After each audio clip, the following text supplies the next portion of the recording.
Well, hello, yes, it's the whole kid here. I hope you're doing well and not too warm. We're having a great time here in Spain.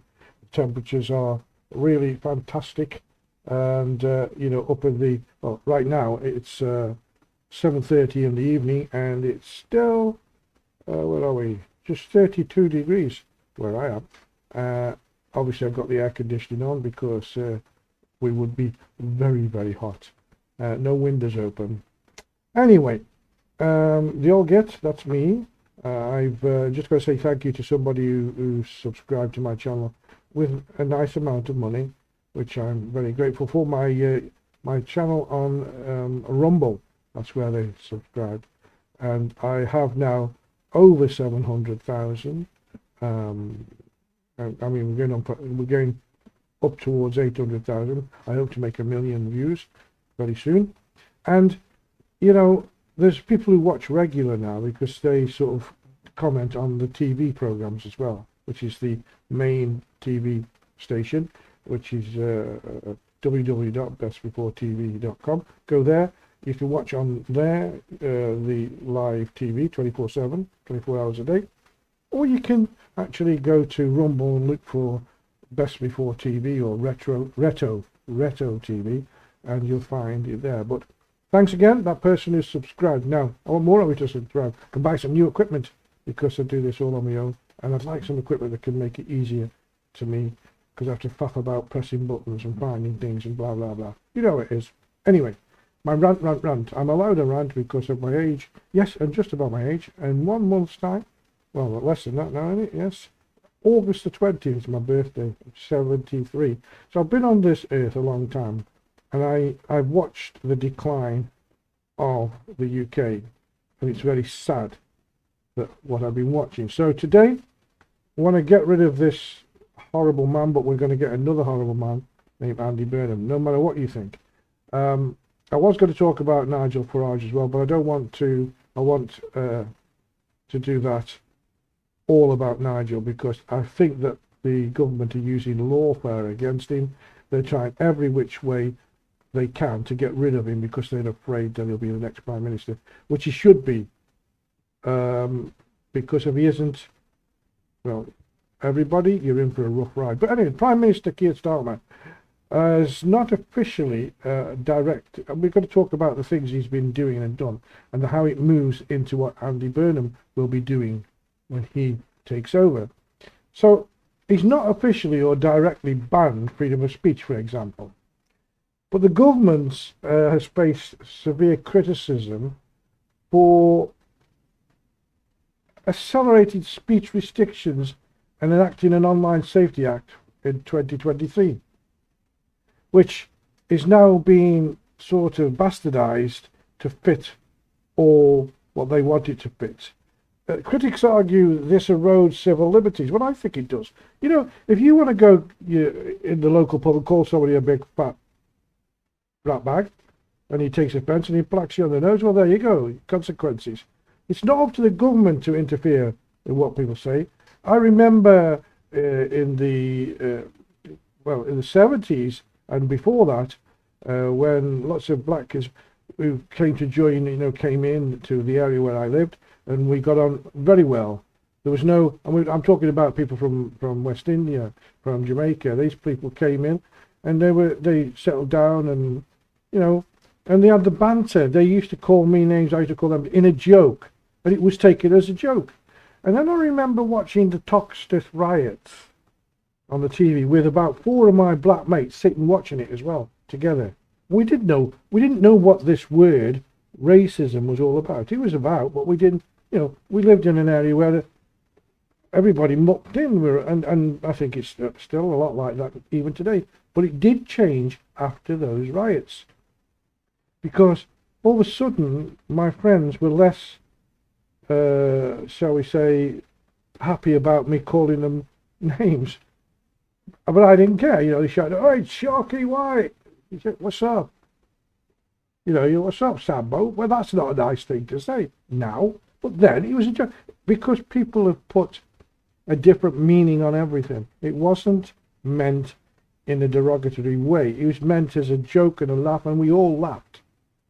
Everything was good. then all of a sudden all this racism was introduced into society, which I think was done purposely just to keep us at each other's throats, so that higher ups could get on with robbing the country, which they've done. Anyway, and now a lot of critics do argue that our civil liberties have been eroded, but Starmer and the UK police chief strongly reject the claim that two-tier policing exists, and they maintain that the law applies equally to everyone. But I beg to differ. I don't think that really is the truth at all. For me, Starmer is just basically a commie. He is a commie son of a gun. I was going to swear there, but I won't. He is following his orders from someone else. He has done his job.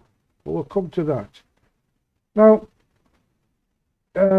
basically, what's happening, or what? Let's just look at the restrictions that he's been involved in. This horrible man. I mean, he's U-turned about 16 times. Anyway, the government has relied on this Online Safety Act of 2023 to police and flag online content. Now, this is where people have been arrested for making a naughty tweet, and there's many thousands who've been, knock on the door and basically you sent a horrible tweet, and people have gone to prison. The lady Connolly, the lady got 3 years, did she, for basically sending a tweet, which she did in the, in the heat of the moment, and then took it down. She still went to prison, and also other people have served sentences for a couple of years as well. So they made thousands of arrests under the old law, like the Communications Act, as well as manipulating this other act to make it all okay to arrest people.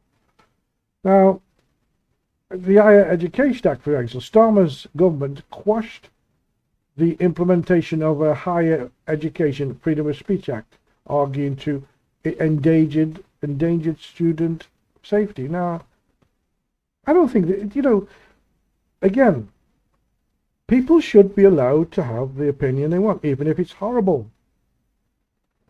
And if it's horrible, the consequences are somebody will give you a slap. That's what happened in my day when I was young. Respect is gone now. There's no respect for the police, for each other, for older people. There's them and us society now.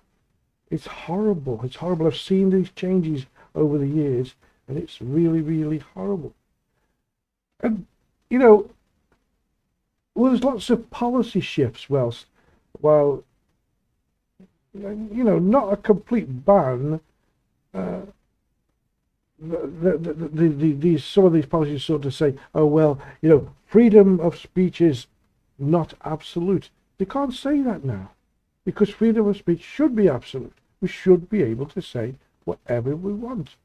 Now, while not a complete ban as said they put on it, but they have, because basically you say the wrong thing, what they don't like, and you get a knock on the door. But he said imposing limits on what is deemed hateful is or harmful speech. You can't impose a limit, because there isn't a limit. We're free beings. We have thoughts. We can think something and say it. If you don't like it, then you tell me you don't like it. If I don't like what you say, I'll tell you I don't like it. But I don't need the government to control me. But there's a reason why this is going on. Now, plus all the other things that this man's done, Mr. U-turn Starmer. For example, the Mandelson case, the vetting of him. What a scandal that was. But he was flying off all over the world enjoying himself. Yeah, not my problem. Just like the man that's coming in. And he misled the whole of the electorate about the budget and the tax pledges. No, we won't be raising income tax. No, we won't be doing this. And he's gone against all that, him and his Chancellor Rachel Thieves, yes? And then energy bill claims, false claims of reductions.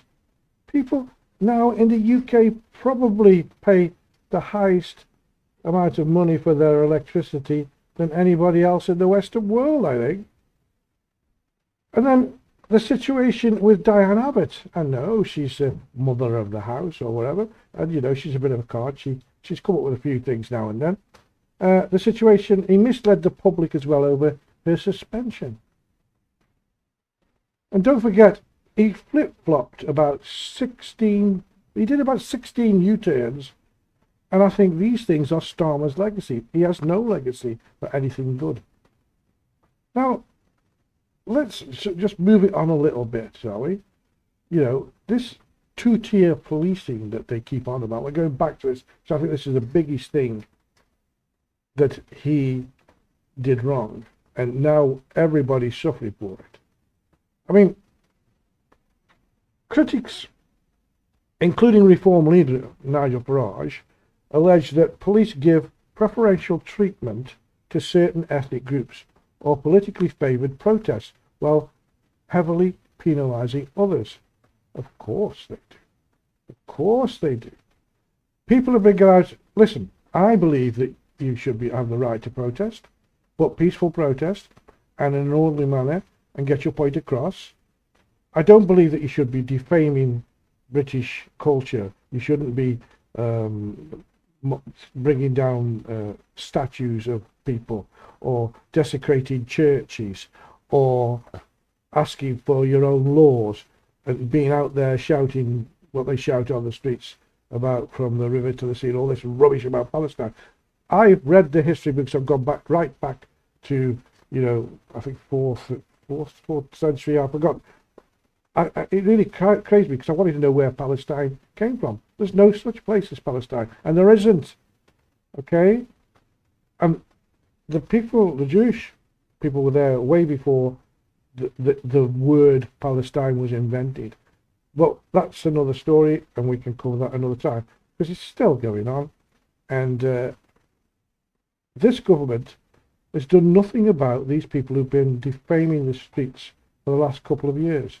Every weekend, stopping traffic, people closing their shops, attacking Jews who've done absolutely nothing. They're British Jews who now probably feel safer if they were back in Israel, where they're throwing missiles at them. And yet, Keir Starmer, oh no, he actually recognised, I think, this Palestine, which was totally against the grain as far as I'm concerned. And so he's got a lot to answer for. But getting back to two-tier policing, and I'm going to give you an example, and this is fresh in my mind because the sort of conclusions just come.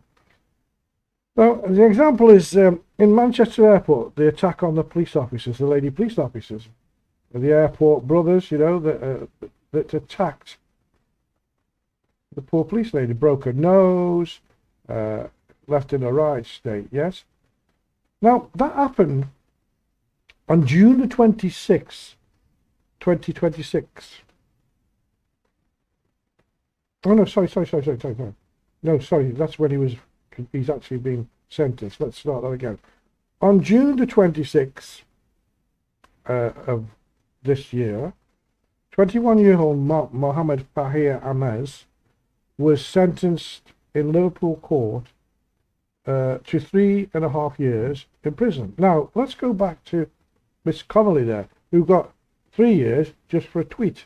This man, anybody that puts their hands on a policeman or a servant of the people, you know, official, should not receive lenient sentences. There should be a minimum of 10 years because the police are out there to do a job, not to be attacked. Respect should be given. That's all gone now. When I was a lad, you wouldn't do that to a policeman because he'd give you a whack around the ear hole and nobody would say anything. You respected them. Not now. They spit on, swore about, people swear at them. They do all sorts of rubbish. But anyway, He was convicted, let's get the dates right this time. He was convicted of assaulting 2 female officers, breaking the nose of one, and a Starbucks customer during it was in the July 2024 fracas. That's when it took place. Now, hang on a minute. Two-tier policing. Let's get back to that, shall we? Lucy Conley went away within weeks. Arrested, trial, prison. This guy committed the crime July 2024. He got sentenced 26 to a small amount of prison time, as far as I can see it, for the crime. Now, conversely, and this is the strange thing, his 26-year-old brother, Mohammed Ahmad, was formally acquitted and walked free. Now, everybody and his dog has seen the video, and it shows very clearly that they were both swinging punches at the police, resisting arrest, resisting everything, and he gets acquitted. Now that stinks to me. That really stinks, because they're banged to rights. When you see the whole sequence of all the film, all the clips, that how it all evolved and took place, you see that these people who were very vicious in a public space against armed officers, which if they'd have been in America, they'd have both been dead because they'd have been shot. And then they have all this time without being convicted. But the older brother walked free. He was acquitted. Because 2 separate criminal trials ended in hung juries. Now, this is very strange. Why were the juries hung? Who was on them juries? As I said, everybody, a man and his dog, to see that they committed them crimes. But it's 2-tier. I believe, I'm sorry, but I believe some kind of deal was done. Well, one had to do a bit of time and the other one walked. And I believe that the jurors were of a certain amount of their own ethnicity, and guilty or not guilty, they would never have been found guilty. That's what I believe. I'm sorry, but I believe it. Somebody prove me wrong, and I'll be very happy to retract what I've just said. So, 2 separate criminal trials ending in hung juries, leaving jurors in jurors in deadlock over whether the brothers' actions against the 3rd male armed officer constituted unlawful assault. Of course it did. If you put one finger on an armed officer in rage, you should be arrested and sent to jail, because that shows no respect for authority. And they tried to well, they had the 2 trials, and then they didn't. Then the government said, "Oh, we can't have a 3rd one." So it's a bit of token time for the one, and the other one walked free. Now, it's not good, because what we got here is, I believe, 2-tier policing does exist, and I don't care what anybody says to me. Somebody prove me wrong, because you just look at the cases of where people have gone to jail. This is Keir Starmer's slowly moving to this ideology. We'll come back to that. Tried to put the country towards this ideology. He's done his job, though, and I'll tell you why in a minute or two, because we'll get on to Andy Burnham. Now, they say there isn't 2-tier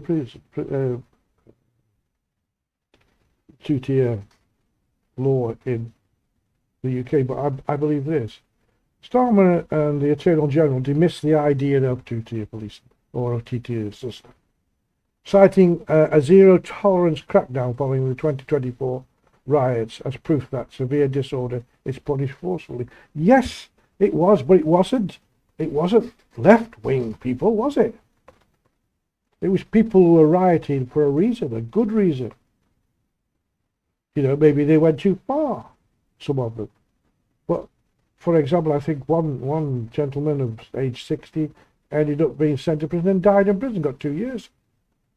You know, the law was on the side of the left, and of course, this is Starmer's government and the Attorney General, who sort of dismiss. Oh, goodness, 2-tier system? Nah. But many people arrested and charged and sent to court, found guilty and sent to prison within weeks. And the people arrested were not of the ethnic minority that Starmer seems to favour, which to me is not right. Now, the police's perspective on this, which is again, who controls the police? I mean, in London, we've got a Muslim mayor, and there's 15 others, and the police leadership argue that there are no official two-tier rules. They didn't think there was not two-tier policing, did they? They said there's no two-tier rules. Though caution, tactics, and heavy policing of sensitive claims often create the perception of bias. Does it? Because when I see people, if you look at the little graphic on the left, you see the guy who's he's not right wing. Everybody's right wing who isn't left wing, according to the government and these idiots. You know, a patriotic person is critical. He wants free speech in common sense. No, you can't. If you protest for that, you're against what this Labour government stand for. And there's a reason why they behave this way, because they are heading towards what they want. It's this communist socialist society. And you know who it is. I've been banging on it for a couple of years now, and only lately have the mainstream press started to mention the Fabian Society. It's not a conspiracy theory. It's a theory. The Fabians helped to formulate the Labour Party when it first started. And this was their ideology that they strive for. It exists today, and well, Starmer has done his job. He started the ball rolling, freedom of speech, nationalisation of all the amenities, water, gas, all that sort of thing. And he started, you know, he wants the ID, the digital cards, and all the other things that he wants to do. It's all started, but he's now the enemy of the people. And they think, oh, well, we'll get rid of him, we'll put somebody else in. But they're putting, you know, Starmer and Burnham they're 2 pages of the same book. Because he's a Fabian too. He writes articles for the Fabian. He wants this social utopia that they want, where them that have will have more, and them that don't have will have less. You know, he has integrated all these things, and I call that stage 1. This is Starmer I'm talking about. Now, introducing the ideology that both him and Andy Burnham, plus 2/3 of the Labour Party, aspire to inflict upon the UK. And again, as I said, I have made videos, many videos in regards to the Fabian Society, and nobody's mentioned it. People are starting to mention it now. Like since before I did the original videos that I did, which you can go back and watch. That's why I'm not going to go into the ideology, because it's not good ideology. You can look for yourselves, find out who they are. Nobody mentioned anything to do. Nobody even wondered who they were, what they were. Now, what's going to happen? Yes, well, of course, Andy Burnham will sweep into power with his army of black shirts, just like Mosley, just before the Second World War. And he'll be doing this after being manipulated into power. And he'll take the reins, and within a few weeks, he'll be there. And he's gone from Lord Mayor, the Mayor of Manchester, where he leaves a complete list of failures, which if you go to my previous videos about him, I've listed the failures. And I've just gone through a few earlier on. List of failures that he's done. You know, he's spent government money, £100 million on ULEV that they were going to do, then scrapped it. Go back to the video, watch it. But he will be, from Manchester Mayor to Prime Minister, with no mandate and no clue. because everyone thinks he's the saviour, the self-appointed king of the north, leaving Manchester with a string of failures behind him. Be careful what you wish for. Burnham and Starmer are just pages from the same book. He has no plan of his own. The plan is the same as Starmer: create a country based on Fabian ideology. And as I said, I'm not going to bore you with. I wish people just find out. Go to the. You can find Fabians, all about them, their history, their logo is a wolf in sheep's clothing. It's all about slowly we'll put people in the places of power. We take over and we introduce the ideology because we hold the power. But the UK, as I see it now, is in for a very bumpy ride. You're going to get more taxation, more control over everyone. State-owned gas, electric, water, industries like steel industry will be state-owned. Control of your spending, because you'll be getting your digital ID. You know how many times you've been digital ID. Sorry, how many times you've been on holiday, what you're spending your money on. You know, total control. That's what it's all about. And this government is hell-bent. And that's why I say today, I saw a speech from Nigel Farage, who is the saviour of the country. I am biased in this case, because I believe that the Reform Party are the only party that can stop this from happening. We've been taken over by, they don't want to do anything about immigration. Oh, I feel sorry, we can't do this, we can't do that. European Court of Law, they won't use that one. No, well, we can't leave that. Of course you can. Look at the model of Poland, Hungary. They don't have people marching down the streets. They don't have people burning down their churches. Because they don't have illegal people coming into their country. But there's a plan for that too. And they believe that by allowing these people to do this and bringing them in, they'll all vote for these sort of idiot people. He reminds me very much, Andy Burnham, his black shirt army. I think he's going to have all his cronies. The government will have to wear this uniform when they go into the Houses of Parliament. Bull, it's complete bull. And I just made up this thing. They're never late because they already know why the train is not coming. Because they couldn't run a bath, any of them. So, sorry to have to be so horrible and bad and disgusting today, but I believe that England is in a very, very bumpy ride. I also believe that Andy Burnham will probably be worse than Starmer. And the actual graphic I put up there, what is socialism? Well, it's communism for slow learners. And believe me, people, if you keep on voting for these idiotic people, then you will suffer. And as far as I'm concerned, at this moment in time, there's only one party that can save the UK. And it's not a party political broadcast. I'm basing this on facts. Because I can't vote. I live abroad. I've been away too long. And I'm glad I left when I did. Because this was just kicking off when I left over 25 years ago.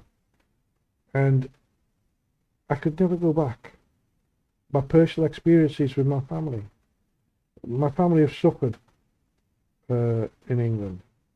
I'm not going to say, but one of my relatives was actually murdered by somebody who was not a, how can we say, an indigenous person. Every day stabbings, every day robs, How many phones get robbed? Every day, occupations of property. Every day, violence. Every day, girls raped. And what does this government do? Nothing. And what will Burnham do? Nothing. So, family rant. That's it for today. Hope I haven't bored you too much.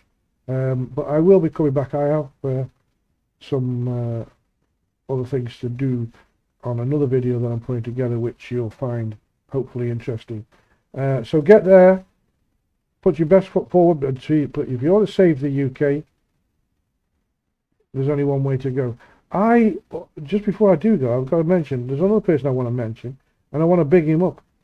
The reason I do, but Tommy Robinson, he's not wrong. He's exposed the group. I know he's a bit of a hothead, but he was brought up in Luton. He's seen what's happened. He's not a racist. People say he's a racist. He's not a racist. Lots of his friends are Indian, Pakistani, who say they're going to kill him if they can. He's got a lot of friends. Because there's a lot of people who have taken to heart Britain, who do believe in British values, who weren't originally here. We have some, but not many. All right, let's go. Don't forget, go to Rumble if you want to watch. Not that you can watch this video again. And there's, I think, a couple of hundred on the other one. And you can go back and watch the Fabian ones if you want to. And those are the socials. bestbeforetv@gmail.com. You can get in touch with me there. Or you can send me on X. It's bestbeforet. And send me something on X. And www.bestbeforetv.com is the website where the TV station's on. But most people watch it on Rumble. Like I say, they don't go to my website, they go there. And over 700,000. So go and if you go to any of them places, put a like or a follow or whatever it is you do.